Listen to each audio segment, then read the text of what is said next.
क्योंकि ये सिर्फ चप्पल ही नहीं है, ये चर्म शिल्प है, ये हस्तकला है। ये जो चप्पल है ना, ये जो चप्पल है, इसे शाहू महाराज हमारे थे, वो वो पहनते थे। ये चप्पल है, इसका वजन लगभग 1200 ग्राम है एक पैर का। अभी एक पैर में इसके जोड़े लेंगे तो आपको 2 किलो में जोड़ी चप्पल आएगी। आप देख रहे हो कोल्हापुर में बनने वाली ये हस्तकला अर्थात कोल्हापुरी चप्पल। जो कोल्हापुरी चप्पल बनाने के लिए बहुत दिन लगते हैं और ये चप्पल है जो कोई कंपनी नहीं बनाती, हाथों से ही ये कारागिर ये चप्पल बनाते हैं। इस चप्पल को बनाने के लिए बहुत सारे दिन देखिए लगते हैं, लेकिन इसी चप्पल के बारे में अभी एक विवाद खड़ा हुआ है। इटालियन फैशन ब्रांड ने कोल्हापुरी चप्पल की नकल की है और उसे अपने फैशन शो में पेश किया है और इसके बाद कोल्हापुर से महाराष्ट्र राज्य और देश में बहुत बड़ा विवाद बना। कोल्हापुर के कारागिरों से कोल्हापुर के मंत्री रहेंगे या राज्य के मंत्री या देश के मंत्री, सभी ने इसके ऊपर सवाल मचाया। उस बारे में इटालियन फैशन कंपनी ने अभी माना है कि हाँ, ये कोल्हापुर की ही कोल्हापुरी चप्पल की नकल है, लेकिन ये कोल्हापुर की चप्पल बनती कैसी है? जो कोल्हापुर, सांगली, सतारा, सोलापुर, बीड़ या नासिक इन जिलों में बनती है वो कोल्हापुर की शान है, कोल्हापुर की हस्तकला है और भारतीय संस्कृति का दर्शन दर्शाने वाली ये एक चप्पल है। इसी चप्पल के बारे में जानने के लिए मैं आज कोल्हापुर के चप्पल लाइन में आई हूँ, जहाँ बहुत सारे पर्यटक आते हैं और कोल्हापुर की चप्पल को पसंद करते हैं। कोल्हापुर से लेके भारत देश में जैसे कि आम आदमी से बड़े राजनीतिक मंत्री रहेंगे, जैसे बॉलीवुड सेलिब्रिटीज रहेंगे, जो कोल्हापुरी चप्पल को पसंद ही दर्शाते, वही कोल्हापुरी चप्पल कैसे बनती है ये हम कारीगरों से जानते हैं। क्या कहना चाहोगे, कैसे बनती है हस्तकला? कोल्हापुर की हस्तकला है और कोल्हापुरी चप्पल बनाने के लिए कितने दिन लगते हैं और इसकी प्रोसेस क्या है? कोल्हापुरी चप्पल बनाने में अगर आप ये क्वालिटी की चप्पल है, ये अच्छी क्वालिटी की चप्पल है, ये चप्पल बनाने में लगभग 15 से 20 दिन लगते हैं और ये सब काम हाथ से होता है। और ये चमड़ा रहता है ना, ये नेचुरल प्रोसेस में रहता है। नेचुरल प्रोसेस मतलब क्या होता है इसमें? वो नेचुरल टैनिंग रहता है। पहला भैंस का चमड़ा निकालते हैं, वो चमड़ा अपना सॉल्ट होते हैं ना, सॉल्ट में सॉल्ट लगा के उसे रखते हैं 15-20 दिन, नहीं तो 6 महीने तक रखते हैं। उसके बाद बनाने के वक्त में वो चमड़ा निकालते हैं, उसे चून खड़क रहता है ना हमारा सफेद कलर का, उसमें पानी डाल के ये चमड़ा भिगोते हैं उसमें। और पहला प्रोसेस होता है ये चमड़े का बाल निकालने का, जो बफेलो के शरीर में बाल होता है ऊपर का, वो निकलता है। उसके बाद वो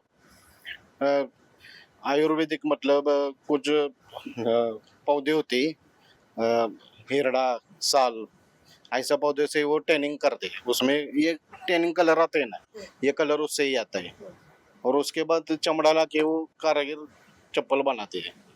मतलब ये पूरा के पूरा ये कोल्हापुरी चप्पल है वो एनवायरनमेंट के लिए अच्छा रहने वाला, सेहत के लिए अच्छा रहने वाला ये चप्पल है। खास तौर से गर्मी के दिनों में ये चप्पल बहुत पहना जाता है, उसकी क्या खासियत? गर्मी के लिए ये अपनी शरीर के जो हीट रहती है वो ऑब्जर्व करता है, और ये गर्मी के लिए और अपनी स्पेशली आंखों के लिए सबसे अच्छे। नहीं तो आजकल रबर के चप्पल रहते ना, वो सिर्फ बरसात में पहनने चाहिए। बाकी के दिनों में बरसात छोड़ के आप ठंड के मौसम में पहने या गर्मी के मौसम में ये चप्पल सबसे फायदेमंद रहता है। आपने अभी दिखाया ये एक नमूना दिखा, उसके बाद ये 2 नमूने मेरे सामने दिख रहे, इनके नाम क्या है और ये कैसे बनाए जाते? क्योंकि इसके ऊपर की जो हस्तकला है वो बहुत ही अलग है और खास है। अभी ये जो चप्पल है ना, ये जो चप्पल है, इसे शाहू महाराज हमारे थे, वो वो पहनते थे। शाहू महाराज, राजर्षि शाहू महाराज के जमाने के से आई हुई ये चप्पल है, उसकी डिजाइन और ये डिजाइन उनकी है। वो ये हमेशा यही चप्पल पहनते थे, लेकिन वो इतने पतले नहीं पहनते थे, उनकी चप्पल थोड़ी ब्रॉड रहती थी। ये इसके ऊपर, हाँ, ये इसके ऊपर जो जो डिजाइन है उसके बारे में थोड़ा सा हम बताएं। ये इसके ऊपर ये सब हस्तकला रहती है, हस्तकला रहते हैं। अब हम देखते हैं ना, चर्म शिल्प कहते हैं इसे, वो आर्ट बनाते हैं, ये कारीगर ये सब बनाते हैं। और ये बनाने में ये डिजाइन होता है ना छोटा, ये बनाने में ज्यादा दिन लगते हैं उनको। आपने बताया कि यही चप्पल है जो शाहू महाराज पहनते थे, उस ये थोड़ा सा पतला है, मेरे को ये चप्पल दिख रहा है, ये बहुत भारी है, इसके बारे में क्या कहेंगे, इसकी क्या खासियत? इसे 10 तली चप्पल कहते हैं, इसे 10 लेयर होती है। चमड़े के लेयर होते हैं ना, वो 10 लेते। ये चप्पल कैसे पुराने में जमाने से अपने किसान के पहनते थे, किसान पहनते। और इसमें से आवाज वाली भी चप्पल भी आई थी। आवाज से क्या होता था, उनके आसपास में बिच्छू सांप ऐसा नहीं आते थे, इसलिए वो पहनते थे। लेकिन आजकल के जमाने में ये फैशन हो गया है। लेकिन वही तो खासियत थी कोल्हापुरी चप्पल की, जो कर कर करके आवाज आने वाली थी, वही कोल्हापुरी चप्पल थी। उसमें ऐसे क्या रहता था जिसकी वजह से वो आवाज आता था चलते? उसमें रिवर के साइड में पौधे थे ना, उसमें उस वो बिच्छू करके फल आता है, उसे अभी आयुर्वेद में इस्तेमाल होता है। गोखरू, गोखरू कहते हैं उसे। वो चप्पल बनाते समय रख देते थे, ऐसे अलग अलग रख देते थे। हाँ, ये देखिए, अच्छा, ये वाला है वो जो। ये वाला रहता है। इससे क्या होता है, ये चप्पल के अंदर रहता है। हाँ, इससे क्या होता है, चप्पल जैसे हम चलते हैं हाँ। उतना उसका घर्षण होता है और आवाज आता है।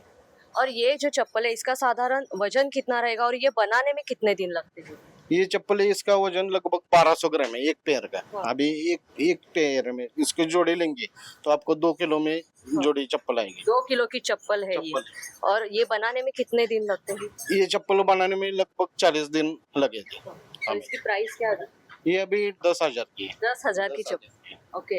कोल्हापुरी चप्पल की मिनिमम प्राइस क्या है और मैक्सिमम क्या है? मिनिमम प्राइस लेंगे तो आप जो साधारण चप्पल लेंगे उसके मिनिमम प्राइस 500 600 ऐसा 700 में आपको मिल जाएगा। लेकिन आप अच्छी क्वालिटी लेंगे तो 1600 1800 2000 ऐसे ही प्राइस आती है।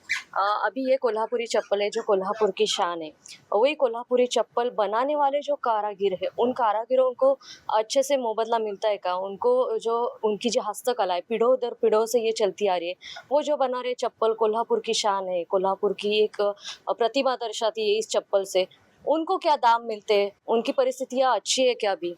कारागिर की परिस्थिति लगभग अभी अच्छी है। वो कारागिर कैसे होते हैं, वो पहले ये कारागिर है ना, हमारे पुराने बहुत कारागिर है, खेती कर करके ये भी काम करते हैं। ये उनका साइड बिजनेस है। पहले से वो खेती करते थे, अभी ये भी काम करते हैं। और उनको जैसे चप्पल बनाते हैं उतना उनका प्राइस उनको मिलता है, उतनी मजदूरी हम उनको देते हैं। अभी ऐसे पुराने जमाने के और ये ऐसे हस्तकला बनाने वाले कारीगर अभी कोल्हापुर में है क्या? और वो कितने ऐसे फैमिलीज है जो कोल्हापुरी चप्पल बनाते हैं?